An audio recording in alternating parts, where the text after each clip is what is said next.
और बुलेटिन की शुरुआत बड़ी खबर के साथ कर रहे हैं। असदुद्दीन ओवैसी पर हमले को लेकर आरोपी सचिन का नया कबूलनामा सामने आ गया है। अकबरुद्दीन ओवैसी का बयान सुनकर बहुत आहत हो गया था। यह कहा है हमले के आरोपी सचिन ने। पुलिस हिरासत से सचिन का पहला वीडियो सामने आया है। एआईएमआईएम नेता आरिफ के भी संपर्क में था सचिन। यह भी पता चला है हमले के लिए आलम नाम के शख्स से इस हमलावर ने पिस्तौल खरीदी थी। यह जानकारी भी सामने आई है। सर 2014 में इनके भाई थे अकबरुद्दीन ओवैसी, उनका एक बयान आया था।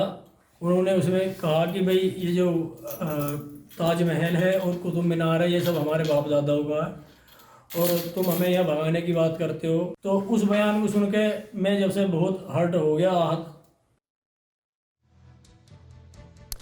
और आइए इस कबूलनामे के सामने आने के बाद जो सवाल उठ रहे हैं उन पर चर्चा के लिए हमारे साथ मेरे सहयोगी पुनीत शर्मा इस वक्त मौजूद हैं, जो लगातार इस केस को ट्रैक भी कर रहे हैं। पुनीत, ये कबूलनामा क्या साबित करने की कोशिश है? सचिन पूछताछ में जो वीडियो सामने आया है पूछताछ के बाद का, उसमें यह दावा करता हुआ नजर आ रहा है कि वो अकबरुद्दीन ओवैसी के बयान से नाराज था। गोली उसने चलाई असदुद्दीन ओवैसी के काफिले पर, उनकी कार पर। क्या कहना चाह रहा है?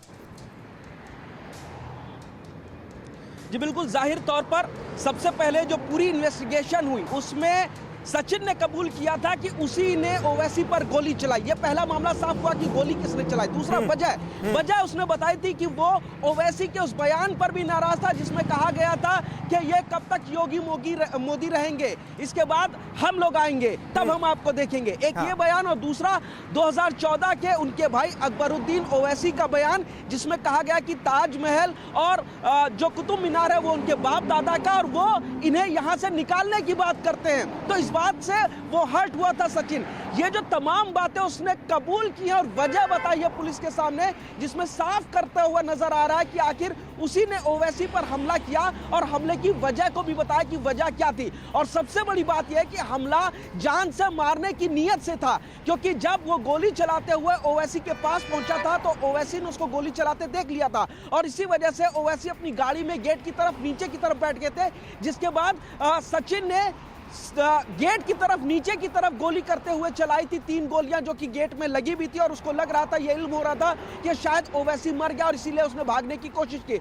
हमारे पास वो सीसीटीवी फुटेज भी है जिसमें साफ नजर आ रहा है कि ओवैसी के पीछे चल रही जो गाड़ी थी उसने गोली चलाते हुए देखकर सचिन को टक्कर भी मारी थी, जिसके बाद सचिन वहां पर गिर गया था और बहुत ज्यादा दूर आगे नहीं भाग पाया था, जिसकी वजह से पुलिस उसको पकड़ भी लिया था। फिलहाल सचिन और शुभम दोनों आरोपी पुलिस की हिरासत में, उनको न्यायिक हिरासत में 14 दिन के लिए जेल भेज दिया गया है। बिल्कुल बड़ी घातक सोच है। और अगर आप किसी के बयान से इत्तेफाक नहीं रखते या किसी का बयान आपको पसंद नहीं आ रहा है तो आप हाथों में पिस्तौल लेकर निकल जा रहे हैं सड़कों पर और उसे गोली मारने की कोशिश की जा रही है और साफ तौर पर यह कहा जा रहा है कि हत्या के इरादे से ही मैं वहां पर गया था। यह कबूलनामा जो सचिन का है ये बहुत सारी चीजें क्लियर कर देता है। अटैक के दौरान का सीसीटीवी वीडियो भी सामने आया है और यह भी एक बड़े सबूत के तौर पर देखा जा रहा है।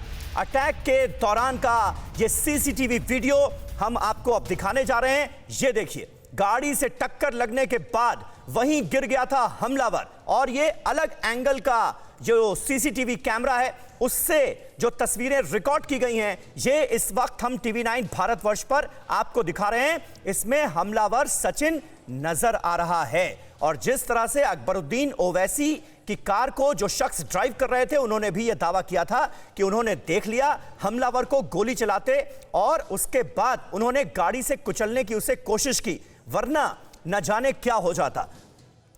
और हमलावर सचिन जो है वो भी अपने कबूलनामे में इस बात को मान रहा है कि उसे लगा कि ओवैसी की मृत्यु हो गई होगी, ओवैसी मर गए होंगे, ये वो कह रहा है अपने बयान में। यानी ये बात बिल्कुल साफ हो जाती है कि हमले का मकसद असदुद्दीन ओवैसी की जान लेना था, सिर्फ डराना नहीं था।